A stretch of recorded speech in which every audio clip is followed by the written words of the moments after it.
Hi guys! Hi! Welcome back to another episode of AudioShelf. We are going to be reviewing the book, The Shape of Us by Drew Davies. We are really excited about this book because Drew actually sent it to us. It is already out, so you can go pick it up right now. Mm-hmm. It's a really sweet, would you say young adult?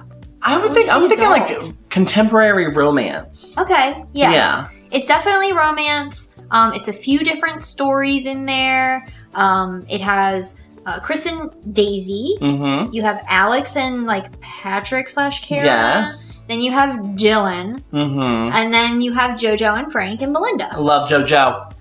JoJo's so good. Yes, so we're going to talk about, basically, to begin this conversation, the author a little bit, because we're very excited about that. Yes. Drew is actually going to be on our podcast. We're interviewing him for an upcoming episode, and we're going to talk about his process of writing, as well as kind of an overall view of why he wrote this love letter to London. Mm-hmm. Yeah, so we're really excited about that, and you can check out that interview on our podcast. Yes. So like Brittany said, it's very much romance, contemporary kind of storyline. There is some young adult aspect to it. Yeah. However, this book is a story where all of these characters are combined and joined together kind of in the end, a little bit. Yeah. But we kind of see them kind of have their different stories connect in a way. Yeah, it's very much kind of like Love Actually-esque in that all the characters intertwine and overlap in certain ways. Not 100%, but at least one of the characters knows somebody else. Definitely. What was your expectation for this book? So I was expecting a Love Actually kind of romance where everybody is connected, they're all related by blood somehow, and you don't figure it out until the very end, and it's kind of a twist, but then not really a twist because you're like, I can figure this out. Yeah. I expected a lot of sadness for some reason. Just looking at the book, just The Shape of Us, not all love stories are heart-shaped. That just calls to me like just sad drama. Yeah, but then it also says a hilarious, very true, and emotional page turner about love, life, and laughter. Yeah, so a lot of my emotions are probably going to be all out of whack before starting this book. Our emotions were effed. Like, there was no saving them. Mm-hmm. But I just kind of had a normal expectation for it, I guess, just going into it. I didn't really set any goals for the reading. I didn't elevate it in my head just so I could be let down, and I didn't start off with like a negative interpretation for it because we usually listen to young adult thriller. Those are the audiobooks that we usually choose, and so getting a romance, it was kind of like, okay, I'm gonna put aside what we normally would think for a romance and just enjoy it. Yes, and I personally enjoyed it. I think the book started off for me kind of slow. There was a lot of introduction to the characters. You didn't know how they were going to connect at the end, but I guess that's the whole enjoyment of this kind of novel. Yeah. And so for me, just learning who the characters were, it got me invested into the book. Yeah. And I would say that it exceeded my expectations for a romance because it was so fun and because I was able to connect with at least a couple of the characters, JoJo, and I really like Daisy and Chris's story a lot. I would say that the best thing about this book is that if you don't connect with one of the stories, you can skip those pages. Yeah, there was a lot of skimming. Yes, because there are some people that we just did not connect with. Either we found them creepy, completely creepy, or we just creepy. Creepy is the best. There is no and or. They were just creepy. And their storylines just didn't match up to what my interests were. Yes, exactly. So there's a couple characters in here that when we would get to their parts, I mean, I would just kind of like lightly glance over what was happening to them, and then I would get back to the characters that I really cared about and that I was invested in. So that was something that I did in the book that I would recommend for other people because there's no reason to stop this book just because you don't like one of the stories. There's four other main stories going on. 4 or 5? 4 or 5, yeah. And they all connect, so it's like, those can count. But all I'm saying is, if you don't like JoJo by the end of this book, you crazy. How can you not? I love JoJo. JoJo is so good. She's, just to kind of give you an idea, she is in her 60s, and in the back of the book it says this, so this is not a spoiler. But basically, she's trying to win back her husband, who is cheating on her. Yeah, who left her for his mistress. But now he is cheating on the mistress with his wife. Yes. It all comes around. Work that one out. And it's just a really awesome story because I just really connected with her the most. And I would love to hear what our listeners or watchers think about the characters in this book. Which one was your favorite? Yeah, if you have read this book, The Shape of Us, not all love stories are heart-shaped, which is such a cute tagline. Oh my god, and I also love how they... I'm going to get to that. if you read this, please tell us in the comments what your favorite part was, who you liked the best. We promise not to judge too much if you liked one of the ones that we didn't like. Sorry about it, though. We have opinions. We do.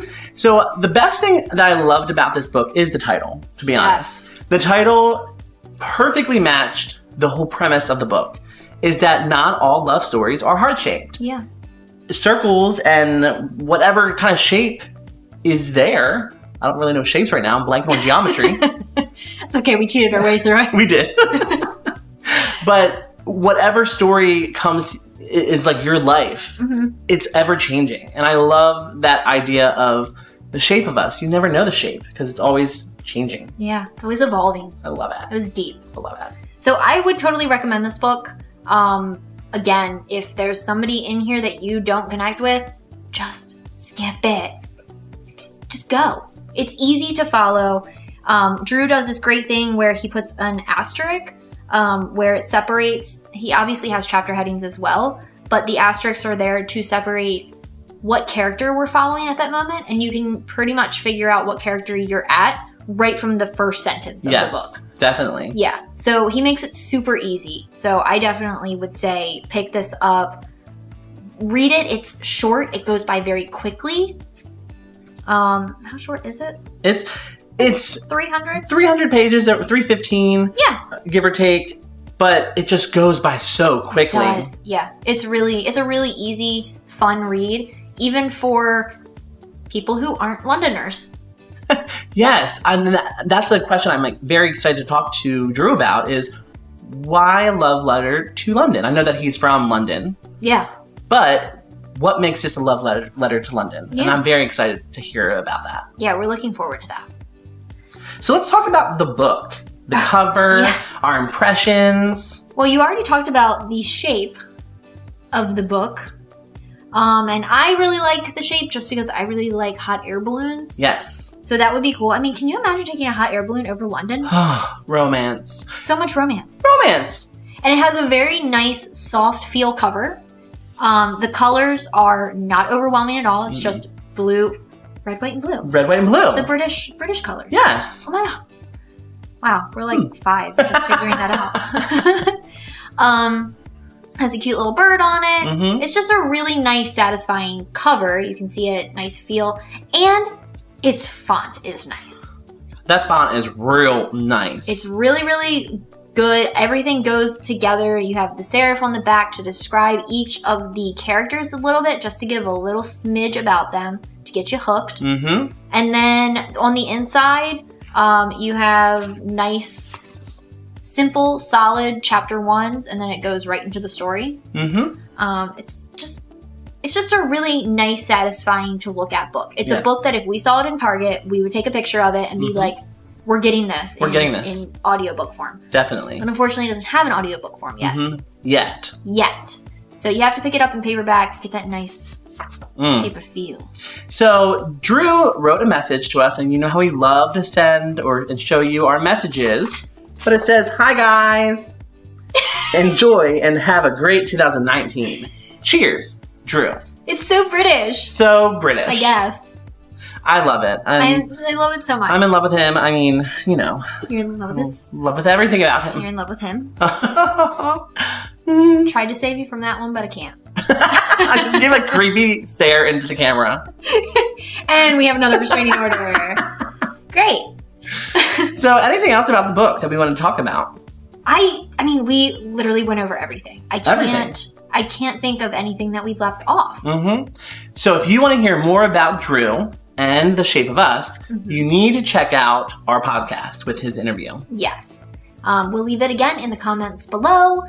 So please check it out and let us know what you think of The Shape of Us if you pick it up or if we have inspired you to pick it up. If you want to subscribe to this channel, click that little subscribe button and make sure you click on the little ringer because you'll get notifications for us too. Yes, and be sure to check out all the links that we have in our description section. We have a lot of social media that you can follow us on and stay up to date with all of our happenings. Yes, and we have a Patreon, so if you want to donate to make our booktube grow and be better, any dollar will count. Any dollar does count. We do not discriminate against dollars. Yes, I mean, like, they're green, pesos, pounds, anything. Quid. Quid? Never heard of that. It's in the book. Oh, is it? Yeah, did you read the book? Yes, but I thought quid was like a squid. No. Oh. All right. Bye. Bye. Ow, my hand. Bye.